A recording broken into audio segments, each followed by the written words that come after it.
the best way to end homelessness or do our part in ending homelessness is preventing it.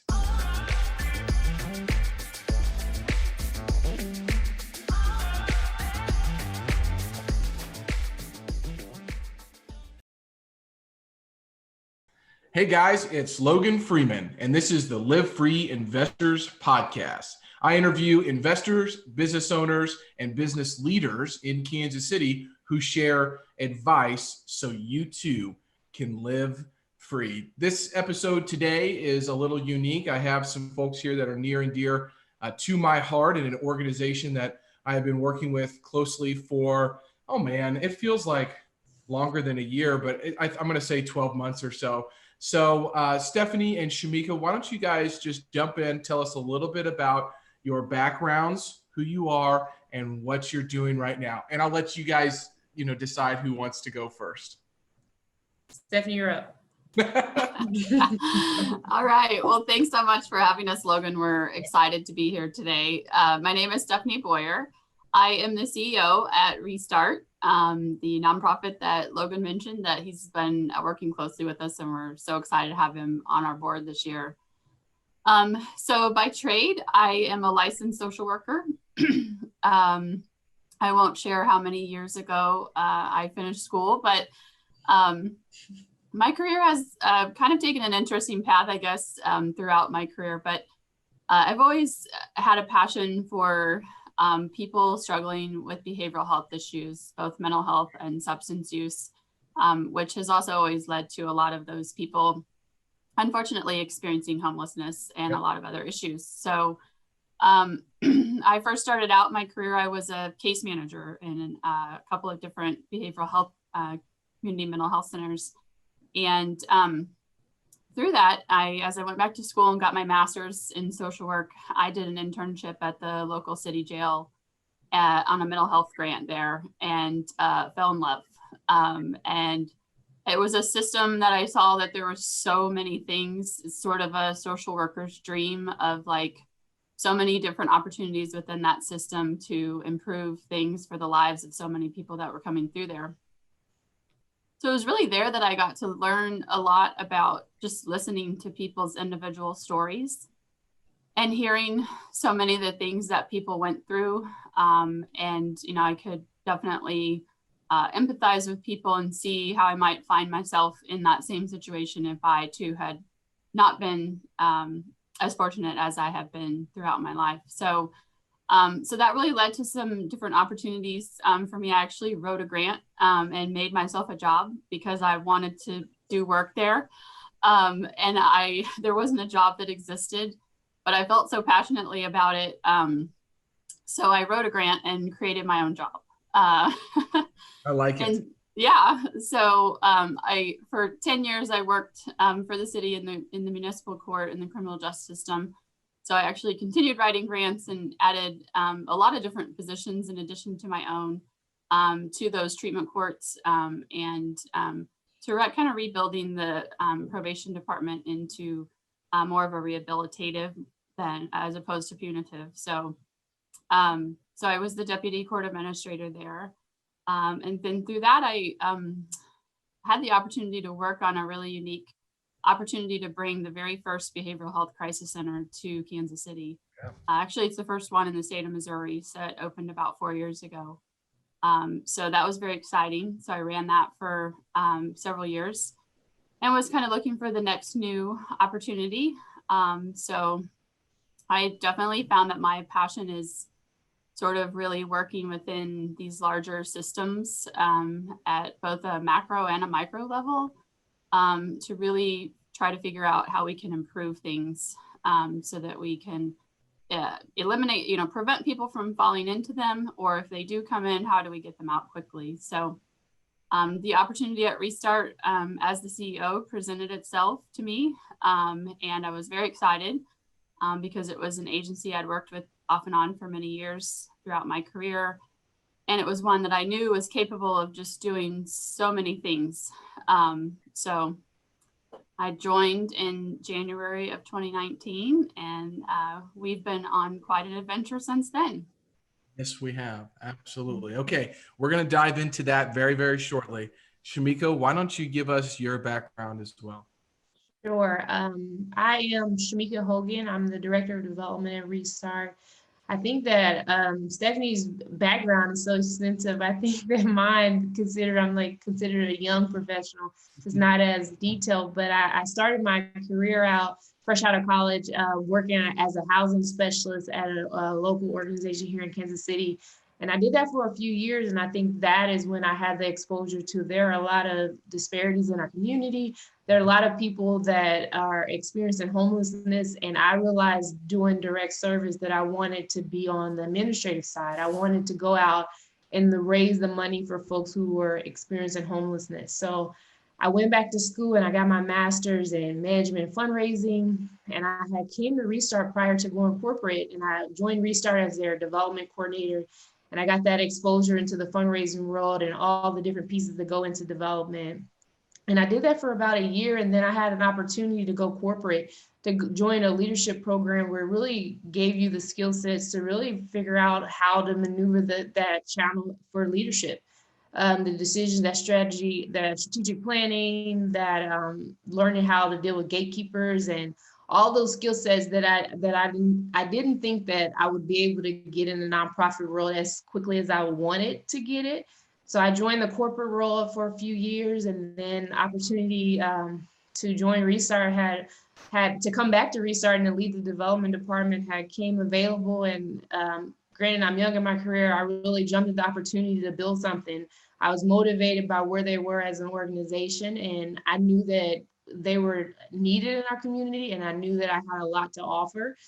So I threw my name in the ring, and here I am. So I joined reStart, I want to say around this time last year, I became the director of development. Yeah, I remember actually whenever you were coming on. So that's very exciting. Well, reStart definitely has a powerhouse team with you two leading the charge. So thank you for everything that you do on that front. For folks who are not familiar with what reStart, their mission is, why don't you guys break that down for us? And I have some questions to ask around that, but let's just give everybody an idea of what reStart is focused on in Kansas City. Yeah, so our overall mission is to really empower all people that are experiencing homelessness by providing housing services them that inspire hope. So we really focus on making sure that we do that in ways that provide dignity and respect to all people. So we are one of the only agencies that do serve everyone. Everyone is welcome here.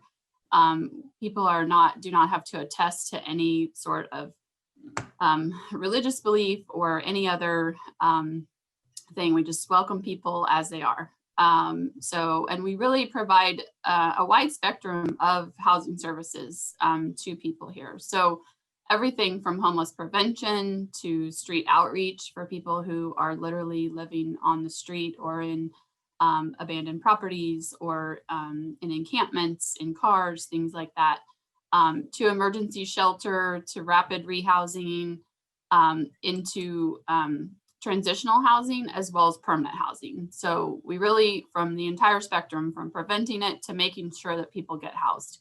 All of our programs focus on an exit path out of homelessness, though. For our agency, we don't believe in just sort of band-aiding people every day and expecting them to just continue to try to figure out how to make it. If they wouldn't be in this situation if they didn't need a little bit of extra assistance in doing that. So we do all of that with extensive wraparound support services of case management, therapy for mental health and substance use. We have an employment specialist on site. Obviously, income is important to what that looks like as well. So we really, try to be a leader in the way that we do our work, and trying to create more paths for people to exit homelessness.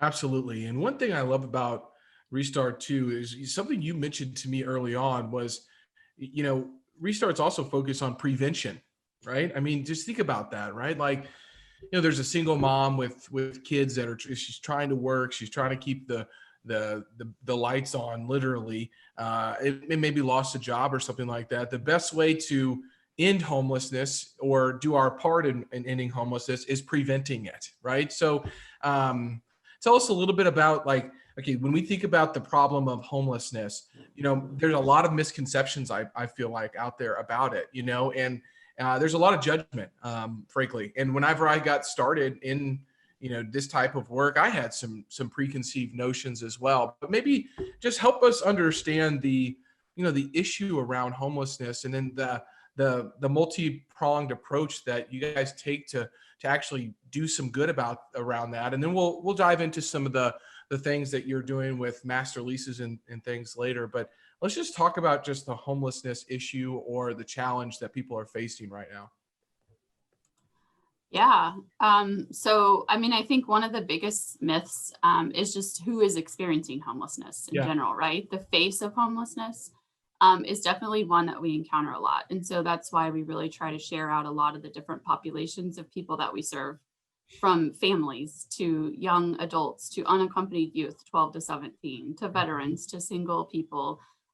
There is a wide spectrum of what that looks like. For a lot of people, the face of homelessness that they might see is the single man, on an exit ramp that might be, holding a sign. And so people do have perceived judgments about maybe why that person is in that place. And so, the face of homelessness, what that looks like, and coming as we have been going through this pandemic experience, we are continuing to see the families grow. The need for family shelter, the calls in the last 3 months have tripled from the first 3 months of the pandemic. It's kind of frightening. That's a lot of families that are at risk or are already experiencing homelessness. So why do you think that is, Stephanie? Why the uptick the last couple of months? Yeah, so definitely you can look back at the timeline of when things really started to spike, and when additional unemployment payments ended, when eviction moratorium ended, and evictions started to be filed again. There's a direct correlation to what that looks like. So a lot of those people that were living on the edge, affordable housing is the number one reason why people experience homelessness, the lack thereof, right? It's not that people aren't trying to work. It's not people that they just don't have enough income to be able to afford. There just aren't enough units that are affordable to persons that might be working a minimum wage job of $8.60 an hour. So that affordability is really key. And so a lot of people were kind of cost burdened in their housing because of the lack of affordability. And so the loss of any income has pushed them over that edge. And now, they are at greater risk. If you're spending more than 30% of your income on housing, you are cost burdened, and could be at great risk if something drastic were to happen, like a loss of income, a health crisis, anything major like that. So we're seeing that happen to a lot of different people now.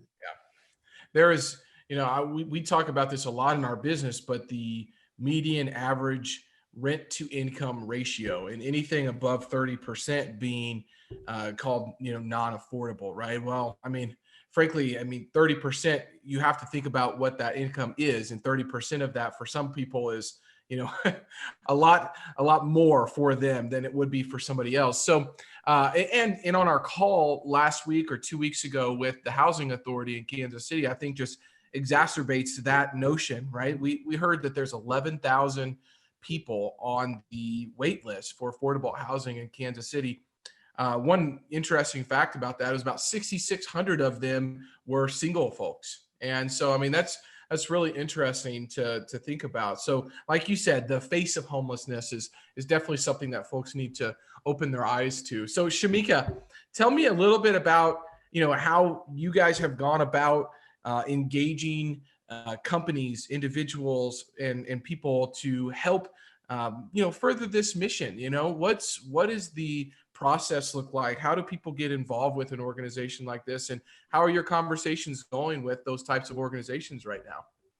Yeah, I think the conversations have been going really well. I think that people, when at the start of the pandemic, people have reached out to us in ways than they haven't in the past. We've developed a lot of new partnerships for in-kind donations that has been really beneficial to us, because when people come to us, they have nothing. So when they come to reStart, the first point of entry, they're getting something as basic as sheets and towels and undergarments and things like that. So we've had a lot of different partnerships that have come out of this pandemic that people have really got behind us, because I think that when we are talking to funders, we're talking about how at the onset of the pandemic, when folks were having to shut down, we weren't able to be as fortunate to do that because of the work we did was so important to the folks in which we serve. Yep. So we had to push forward. So the conversations and engaging individuals is letting them know that any dollar is really helping to, keep some beds open, extend the beds for our family shelter. We're telling our supporters that as Stephanie mentioned, we're seeing an uptick for people that are needing our services, and the need is greater than what we can serve. But what we can do is continue to serve the ones in which we can serve. So that engagement has been good. We've had some conversations with a lot of different corporate partners around town, some different foundations that have gave us the opportunity when it came to a lot of funding, because we're highly funded by grants. So some of those funders that have funded us over the years have not made it a requirement for us to submit some of those reportings. Then they fronted some of the dollars for us, so we're able to continue to do that work. Some of those CARES dollars that were flooded into our city, we're able to receive some of that were definitely timely for some of our outreach folks to be able to go out and really engage with those different populations. So I think we've done a great job of engagement. I think the individuals, when I'm talking to that donor that's calling about our year-end appeal, which we just sent out, and I'm having those conversations, thanking them doing that stewardship, they want to know how we're managing in the midst of all that's happening, and we're reassuring them that we're continuing to push forward. We're continuing to do the work that's necessary to serve this population, and I think that the work that we're doing I would say that is shining a light on what we do and the importance, and that it could be any one of us, that affordable housing conversation is be more real. We had a conversation, Steph and I, with someone at a bank that we're looking to try to build a partnership there. And their representative there was saying, like, this could really happen to me. Like, I am affordable. I'm one of the ones in which that need affordable housing, that is not what you think. So I think it goes back to that conversation about what homelessness look like, who's been affected by that affordable housing crisis. That really is like, working professionals. It really is that single mom. So back to your question about how we're doing that engagement, we're just telling our story that what we do matters, who we serve is a vast population of people, and just encouraging them to continue to get behind us and support us. Yeah, absolutely. Thank you for sharing that. Well, let's get into the nuts and bolts of the services that reStart provides. Stephanie, you mentioned rapid rehousing. You mentioned emergency shelters. You've mentioned temporary and permanent housing. Break those down for folks on how they can think about those different services and those different programs. Yeah. So it really comes down to, the person that's experiencing homelessness and where they're at in that path, as to which exit we're going to take for this person. Mm-hmm. So rapid rehousing is really designed for someone who's just become homeless, right? Very recently experiencing homelessness. So the idea and theory of that is to, provide funding to be able to support that person for a period of time. Get them rapidly rehoused, right? So exit them from homelessness, rapidly get them placed back into an apartment, and provide some support financially for them, but also provide support, case management to kind of wrap around them, to work on the things that maybe were barriers, or that maybe led them to the path of experiencing homelessness. So to prevent that from happening again, right? So it's just really to provide a quick exit out and sort of a safety net around them for a period of time, to kind of get them to be able to handle things on their own. Yeah. Emergency shelter, is for obviously anyone experiencing homelessness, whether it just happened yesterday or a person that's experiencing homelessness for 10 years. the problem with emergency shelter, not just in Kansas City, but across our country, is emergency shelter was designed to be short term, to not be reoccurrent. It really was intended when it was first designed to sort of be a very short-term safety net for people. The problem is, because affordable housing, as I will keep coming back to all the time, because of the lack of affordable housing, emergency shelter has become a way that people are being housed. Mm-hmm. And that's not what it's intended to do. And so we see people with long-term, long paths of emergency shelter stays, or they bounce from shelter to shelter to shelter if there's a length of stay limit to what that looks like. So, we've got some work to do, as a community and as a country around what that looks like. So building more affordable housing opportunities helps us to try to get to a path. I envision a day when no one stays in emergency shelter longer than 30 days. That would be my goal. We're excited. Smiling and chuckling. Can you say why? I think that there's so many barriers that the folks that we serve run into on day one that stops them from, a smooth transition into housing, whether it be for ID, whether it be a light bill that's overdue, whether it be something as small as not having something as available to them. So I chuckle because 30 days seems really quickly. If we streamline all those processes, like there's such a path though, there are so many barriers. Shamika's right. I mean, there are so many barriers, and it's not uncommon that even when people come to us in emergency shelter, that the only thing standing between them and getting the apartment that they were maybe already working on is the $15 to go get an ID. Yes. And so, yes, so sometimes there are very small, sometimes there are a number of small things. I think as a community, we have so many resources. We are rich in resources in Kansas City. We really are. There are a lot of great agencies doing a lot of work. We have a lot of really great funders. Kansas City is a very generous city. I think that overall we can do a better job though across the board of streamlining those dollars and streamlining those processes. And I think this pandemic is maybe pushing us a little bit in that direction, right? It's eliminated some barriers. Maybe we've eliminated some hoops that we've required people to go through in the past to be able to access things. There's a lot more of that work to do. And if we can continue to do that work in all those different systems, and we're working on increasing our affordable housing options in the community together at the same time, we can get there. It's going to take us some time. It's going to take us some time, but we can get there. So I want people to just hear this one more time.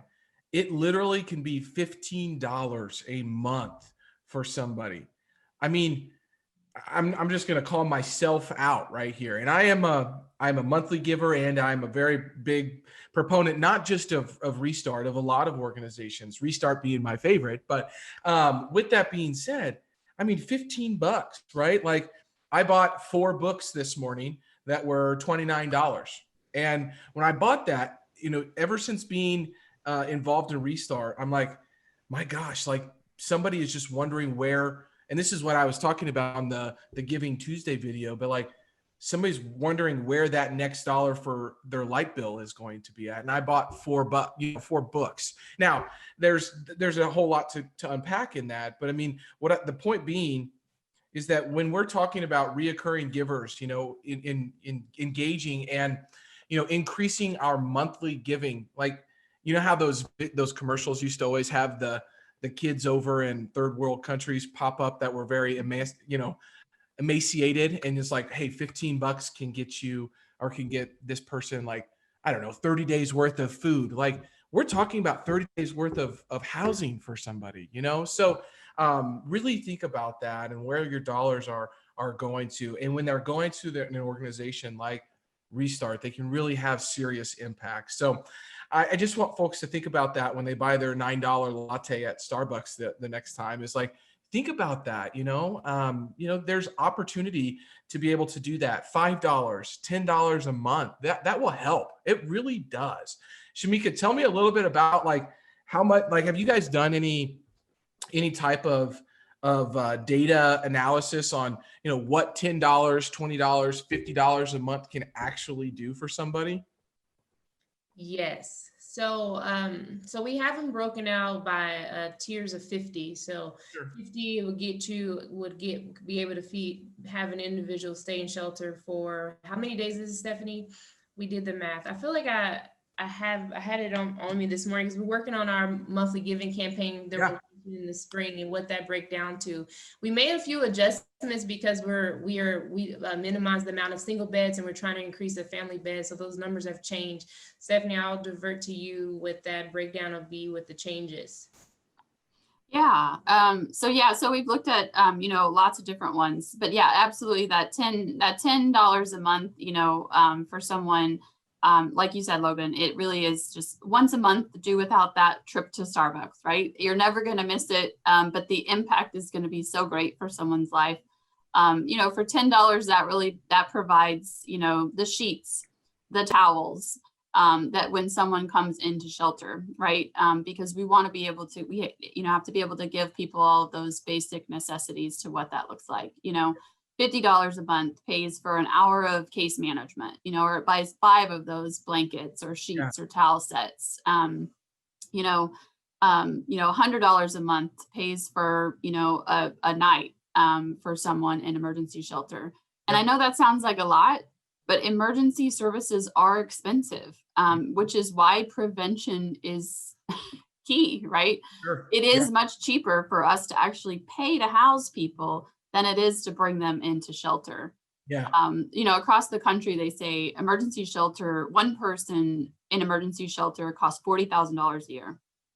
To pay to house that person in a permanent supportive housing situation is like $24,000 a year. Almost half. You just look at that return on investment, just from the financial standpoint, that doesn't even consider, right, the impact to that person's life or to that family or to that child's education, to all those things that we can prevent the trauma of homelessness. Homelessness is filled with tons of trauma.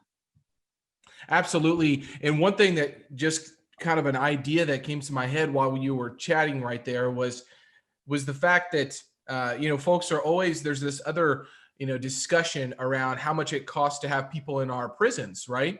Well, if you can provide affordable housing for people, keep them out of bad scenarios, there's a lot of guilty by association with going to prison. I mean, I don't know the actual facts around that, but if you are in a safe, affordable apartment complex and you're not exposed to all of the activity that would lead you to something like that, going to prison, you are also, helping out the taxpayers of the United States of America by keeping people out of our prison system and helping to get them rehabilitated into a regular community, a regular life again. So we've talked a lot about affordable housing here, and this is obviously something that I'm very passionate about, and one that we are working on, I think, a very interesting and capable initiative. But talk to us about, there's going to be a lot of investors that listen to this. There's going to be a lot of, and if you're an investor and want to start a monthly giving, we will have the link in the comments section here. I got you, Shamika. I raise money all the time, so I'll make sure to put it everywhere, right?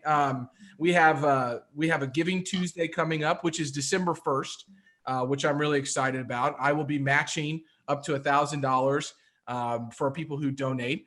We have monthly opportunities, and we have our year-end appeal coming up. But affordable housing. So if you're a real estate developer, you're listening to this, there are opportunities to work with organizations like reStart. Stephanie, talk to us about the relationships that you have right now with real estate developers, and what can real estate developers be doing to continue to engage and help on this initiative? Yeah, absolutely. We love to have those conversations because I think there's a lot of creativity that can come from that. I think, it looks different in a lot of different ways. I mean, we partner with a lot of developers and landlords across the community. In all those different programs that we have different dollars that serve different things. And so Some of those opportunities, we actually master lease units, and we receive dollars from HUD that then we funnel and we pay for that rent. We provide that ongoing support and case management to those people. So there are opportunities to create partnerships like that, that with guaranteed rent, right? Yeah. And if nothing else, I think that I'm hopeful, again, that maybe some silver linings to this pandemic experience is that maybe it's going to open the eyes to some people, because unfortunately, a lot of people who've been paying on their own haven't been able to pay, right? And it's now put even investors and landlords in situations, financial strains. So having that guarantee of what that looks like, also having someone to call if you notice someone's struggling or there's an issue going on, they can call our staff, right? And our staff intervene, they're on site, and things like that. So there's opportunities to partner in so many different ways. And I think bringing people to the table, we have relationships, all across the, community with HUD, with the housing authority, with the city, with the county, with private investors. I think we can get really creative in what a lot of that looks like. Of course, there are tax incentives and all those things out there. The issues, you and I have discussed this many times. The problem is that the time that those projects take. Yeah. We're the lead referral agency into a number of projects like that, like Linwood Gardens, which is hopefully going to open right before Christmas, 32 new units. It's amazing. But that project has literally taken 5 years. Yeah, exactly.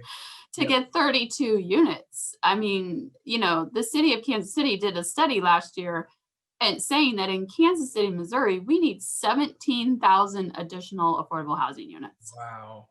Yeah. 17,000. So 32 at a time doesn't make much of a dent in what that looks like. Sure. And it's a little frightening for me to think about now of like, if that was 17,000 last year, what does that look like now?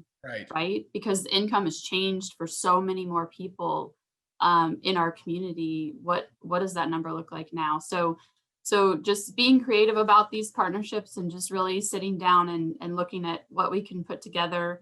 I think there's a lot of people out there, even within all of those entities that I mentioned, and we heard that, in our conversation, even with the Housing Authority the other day, everyone knows there's a problem. They're looking to partner to come up with solutions to what that looks like. So absolutely, I'm excited to see what we can bring together. It's going to be really good. We're going to have we're doing our part for sure at FTW Investments to really focus on this population and continue to help. I mean, it's a mantra of mine is to do well by doing good. And I'm going to challenge all the investors and landlords and real estate developers out there not to just be chasing the highest price per square foot, but really start to impact your community. If you are sitting down with organizations like reStart who are helping to end homelessness in your community, this is going to be, broadcasted. So there'll be a lot of other organizations in your city, not necessarily just in Kansas City, but I would really just engage folks and challenge folks to think about the next projects you're thinking about. Why do you need to have the top of the top? Why don't you think about a different strategy? And having guaranteed rents and even potentially being pre-lease is a very attractive it's a very attractive proposal in this type of need. So I appreciate you breaking that down. reStart's been going through some really great, what I'll say, progression. The challenge of that we have continued to have, especially, my gosh, during a global health crisis, right, is getting together and volunteering. So I've been working with, I'm probably going to, pronounce her name wrong, but is it Daisha? Daisha. Okay. So Daisha's been helping me understand how I can continue to engage on the volunteering side things. And what I want you guys to talk to us about right now is where can we direct folks to volunteer? Where can we direct folks to engage at a kind of a master lease or developer kind of conversation? And then also, where can we find the year-end appeal and just the monthly giving? So Shamika, I really want you to kind of just direct people where they need to go so we can have Absolutely. some great conversations. Absolutely. If folks are interested in volunteering, they can go to our website at www.restartinc.org to sign up to both become monthly givers, to learn a little bit more about the different programs we have. They can also find both Stephanie and our email addresses. Hopefully you'll put it in the video somewhere if they want to reach out to us briefly about conversations, since you're all over it. As far as our year-end appeal, that's also on our website. When you first go, you'll be able to read about Greg's story. Greg is one of the clients we serve that was so gracious to share his story about how reStart has impacted him. So he's a part of our basically Speak Up and Help End Homelessness, that campaign, which is our year-end appeal. So if you go to our website, it is all there, and you can follow us on all of the different social media channels. We're there as well. I'm very active. Wonderful. Well, I will make sure that all of those are in the post. I want to acknowledge both of you for the work that you're doing, not just, working in reStart, just being giving people. I know you both, and you work like crazy. I still remember one of the times that we were looking for volunteers in the kitchen, when we were doing some transition was going on in the kitchen. And I looked at the calendar, and Shamika and Stephanie's name were both there, like in the evenings and the weekends, filling roles and responsibilities. So yes, you're on staff there at reStart, but you're also living it and breathing it. So I really appreciate that. Stephanie, do you have any last closing thoughts that you would like to share with folks? I think the last thing that I was just sitting here thinking as kind of you were talking about when you kind of brought up like the whole, prison kind of conversation was just that to encourage people to really think about if you care about your community and you want to do good and you want to see your communities thrive, right? While also, of course, making good investments and taking care of yourself and your family is important as well. But safe and affordable housing really does drive the foundation for a healthy community. Yeah. And I think we're seeing that pressure of that across so many communities. And, I continue to have that conversation with a lot of people and a lot of leaders to say, if we focus on this, it also has an impact on crime. Mm-hmm. It has an impact on neighborhoods. It has an impact on violence that we see across our community. It has an impact on education. There are all these single conversations happening around all of these different things in a community that make up a healthy community, right? One that people want to live in. Yes. And people wanting to live here drives up the need for additional housing opportunities, right?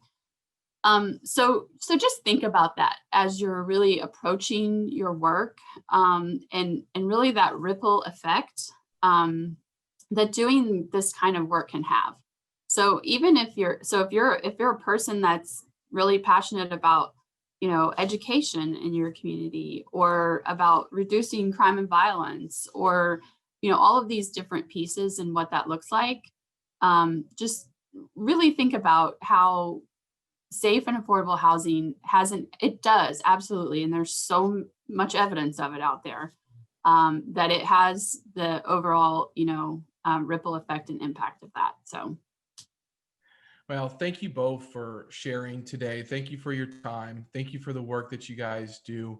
I'm really excited to release this and get people interested in what reStart is doing. All the links, everything that you'll need to engage, to follow, and to watch this mission continue is going to be in this post. And I just urge you once again to really think about what you can do. $3, $5, $10 a month. It really will help. We've talked a lot about that today. So you guys, thank you so much. I really appreciate it. And I'm sure I'll talk to you both very soon. Yeah. Thanks, Logan, for all your support and your leadership. We appreciate it. Absolutely. See you guys later. See ya. Bye.